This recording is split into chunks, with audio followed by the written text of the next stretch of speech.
Okay, so hello English 302 class. My name is Keisha and I just want to explore a little bit, relate and also diagnose a little bit of the complete Persepolis. I've only read the first 32 pages, so bear with me please and thank you. So I want to explore veils a little bit because the author does speak about veils.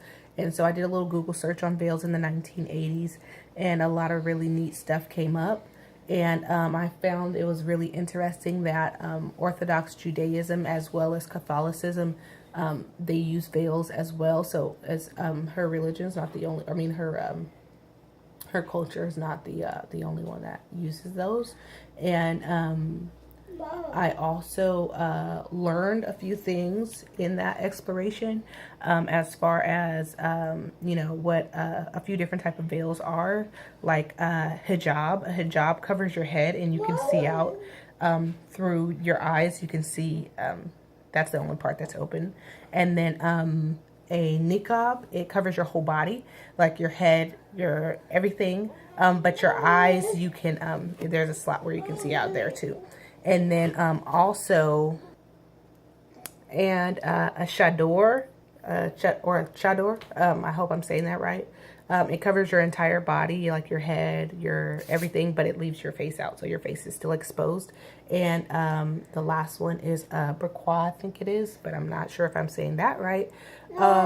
It covers your entire body, your head, your face, everything, even your eyes, but you can still see out because there's like there's a veil there. So it's not completely bare, like you can't completely see your eyes, but it's meant for you to be able to see out. So those are 4 different types of veils. And so that's what I found through my exploration. And relational, I related what I read on page 14 to a movie that I read called Inglorious. I mean, the movie that I read, really? A movie that I saw called Inglourious Basterds. My daughter wants to be a part of the video. I'm so sorry, guys. So yeah, it's called Inglourious Basterds. And yeah, when they were in the theater, the cinema. So that really really reminded me of that movie, like instantly. As soon as I read it, I was like, what does this have anything to do with that? You know, does this have anything to do with that? So yeah, it was whatever. Anyways, so and then also on page 5, how the author talks about her mom and how she was she had to, like, after she got her picture taken, she, you know, dyed her hair and she wore dark sunglasses for a while, like trying to disguise herself. It really put me in the mind of a book that I've read, and The Diary of Anne Frank. And so it just reminded me of, you know, how people had to live, how a lot of the Jews had to live during that time period because of just who they were.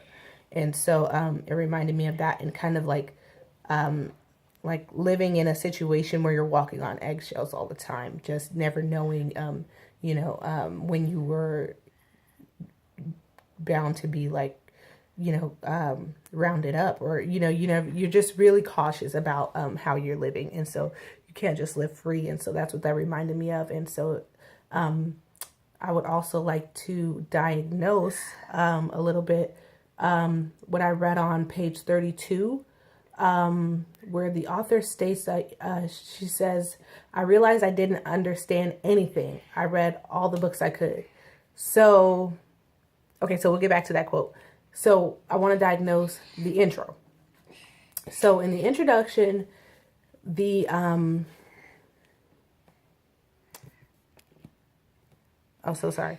In the introduction, the author states that, you know, her aim is to inform people and basically, you know, give people another outlook on her culture, and, you know, just to basically show that, you know, we're not all terrorists, we're not all crazy. And so I think that's really cool, and I think she does that. And I was not exactly taking the book seriously until